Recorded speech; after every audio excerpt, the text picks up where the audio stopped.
So you've decided, hey, I want to move outside the US. That's great. I want to move to another country. That's great. How do you build a new life? You have to know what country you want to go to and what you're looking for in the country. I tend to recommend that anyone that's moving to another country first travel there for 3 to 6 months and stay there for that long. When people are looking at other countries, I like the 2-year plan where they rotate location to location every 6 months, never establish residency, just move country to country and experience it. And the reason I like 6 months is that's when it's long enough that you have to figure out where's the grocery store and what do I like? What do I not like? Maybe you have to interface with one of the government agencies and see what that's like in that country. I'm going to go on vacation from the country. How does that feel?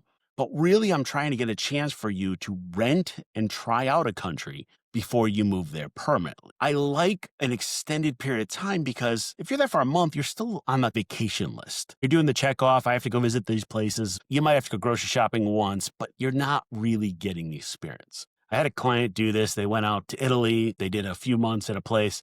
They're like, love this place. This is great. There were some great hiking trails. They were very happy with that.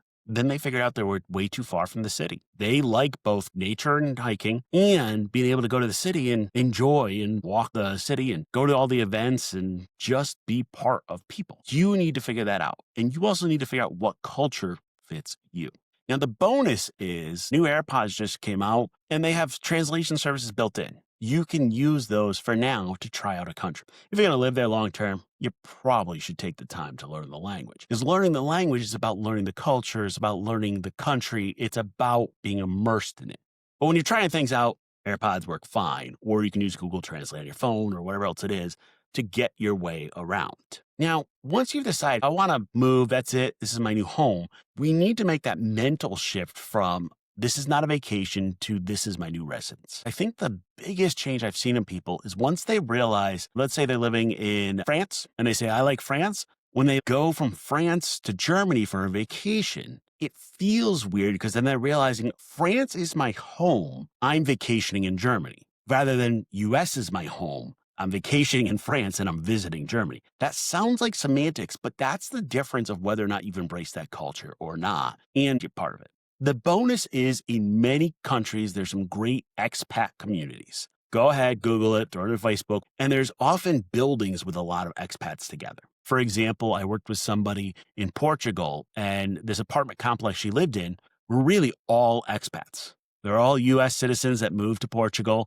They all had a small, tight-knit community. They were helping each other out. Hey, where do I go for this? I had to get a driver's license. What do I do? But it's a good way to bridge over. The other bonus is you're meeting people that have already been there and can introduce you to others. Part of moving to another country is you need to build a new community, new friendships, new groups. And that's something you're going to have to make an effort for. Whatever country you move to, there's different expectations, there's different norms, and you have to find that. Luckily, as child-free people, there's a lot of other child-free people. And if you go to a lot of the EU countries, it seems to be that a lot of the child-free communities are a bit stronger than in the US, or it's more accepted. It's a great way to do that. I also encourage people to volunteer or even doing some work. You're retired, but do some work to get to talk to people and get out there. If you move to another country and you never leave your house, have you really gone to that country? I say that in full knowledge, knowing I'm going to eventually travel the world, get on a boat and live the nomad life. I'm never really going to, in my mind, settle in another country. To me, my home will be the boat that goes from country to country, and I get to experience each country for weeks, months, or whatever else it is. That matches me. Well, the bonus of the boating community is it's a very strong community. You get out there with a boat, you're with people that have similar boats. I want to buy Nordhaven. Nordhaven has its own community of dreamers and owners. They have gatherings. They have crossings across the Atlantic Ocean. They have a Panama Canal crossing that you all do together. Your community actually floats with you. It's a way to do that. Am I settling in France and making that my next life? No.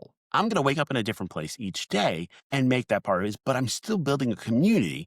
My community just happens to be all over the place. You have to find the right combination for you. As you're building in a new country, you're going to be building things like your bank accounts, your paperwork, all that again. And you need to make sure your financial plan matches the new life you're living. There's a lot of things we take for granted. Oh, I've got a will. Yeah, but the will was written in the state of Tennessee and you're now living in France. It may not work. You need to figure out the balancing it. Also, if you're going to live in a country for an extended period of time, you need to be aware some of the tax treaties have a limit to them. Some countries say, if you live here for 10 years or less, we're going to charge you the higher taxes of this country or the US. But when you go to 11 years in that country, the taxing changes. You need to be aware of that. You need to understand how your life has changed and see it not as I'm just vacationing. The other one I get some folks talking about is, should I keep a home base in the US? I don't know. If you're really going to move to another country and come back for holidays or birthdays, getting rid of the safety blanket of a home base in the US may help you to really see yourself as being in that new country. If you really want to keep it, it's worth the money to you, that's fine too. But does it end up with you being kind of split between cultures, split between countries, and not getting that change of life that you're looking for?